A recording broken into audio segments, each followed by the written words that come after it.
What's going on, everyone? Welcome back to the channel, and if you're new here, welcome. This is just an E91 328 Xi build, and it's been a good build so far. And if you're a returning subscriber, welcome back. It's just going to be a little short video, sort of an insight of what I did.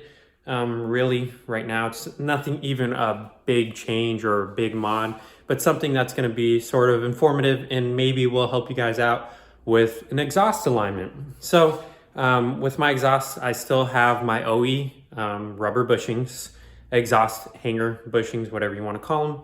And I didn't really like it because they started to sag, and I'll show you what I have underneath the car on how I sort of wanted to change it up and hold it up to my liking of the position. And I was like looking, and I finally came across, well, didn't really, I just forgot about them. Powerflex. Powerflex makes universal bushings for any type of car, and they're made out of poly instead of rubber. So they're stiffer. They will eliminate exhaust rattle, any type of exhaust rattle that you have coming currently from any of your OE rubber bushings.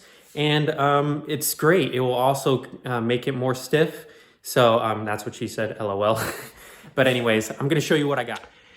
So this is the rubber exhaust bushing that I purchased through Powerflex, which is an awesome company. I do have their bushings, the front chassis race bushings in my wagon right now, and it's awesome. It's the best steering feel that I've ever had, but that's besides the point.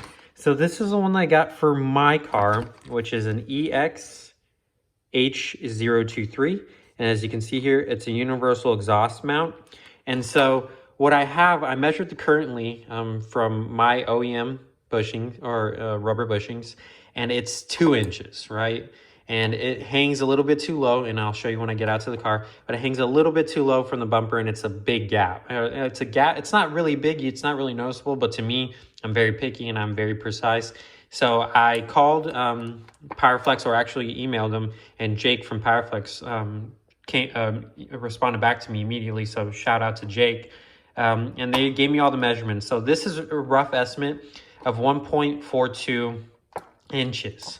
And what I have on my car right now, it's 2 inches. So that you're going to see the gap and how this is going to eliminate. And obviously these have lifetime warranty through Powerflex. So if anything happens to this, I could call Powerflex and they'll send me a new one. So it's just a great company all around, and I always use their bushings, and I will be using these, their actual Powerflex bushings, when I'm going to be doing the whole subframe swap from an M3, so on and so forth.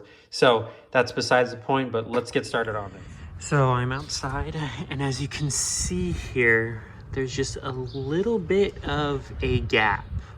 And I measured, and the 1.42 inches will definitely eliminate this, and it'll look flush with the bumper, and it'll raise it up. Let me show you underneath the car real quick.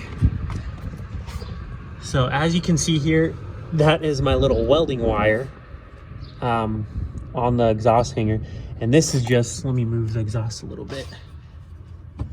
It's just very minimal, you can't really tell, but you can see here is that this just is too wonky and too loose for my liking. And that 1.42 will definitely raise it up a little bit, and this will have definitely less play.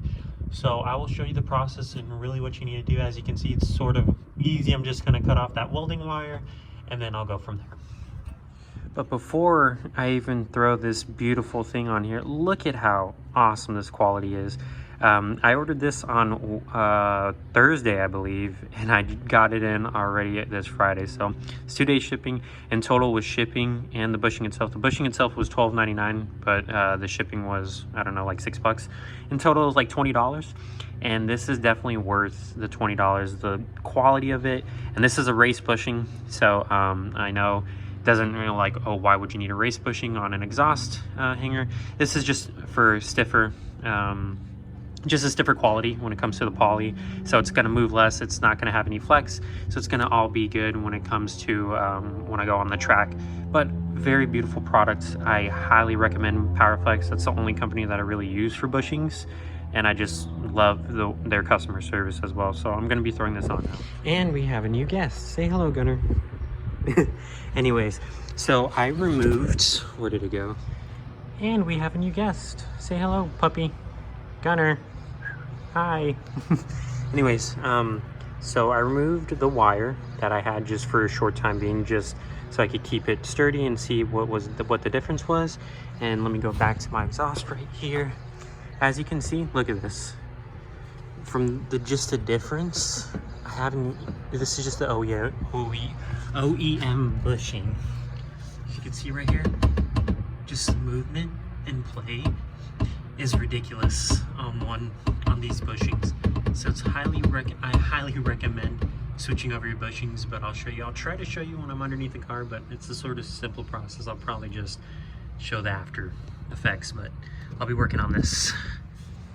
So as you can see here, the holes actually line up with each poly. Sorry, trying to put this two together. So they all line up. The spacing is the same, everything's the same, top and bottom. But of course, when it's under load, it stretches out. Like I can easily stretch this bushing out. And with this one, I can't even like that, but it's very difficult instead of how easy this one is. So it should be a difference. That was the easiest install of my life. It slid right on. I put WD-40 on the inside, on these actual mounting points.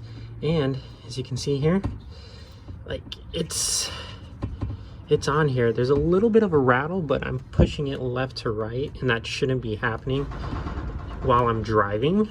So, because obviously not going left to right, but if I do need to do anything, I'll probably change the end of this, just cut this off and add this tip on the end instead of this one. But other than that, for right now, I mean, it's on there, and there's no flex, there's no nothing, so it's a good little $20 investment, and I'm probably going to be replacing all of them. I don't know if I have any others.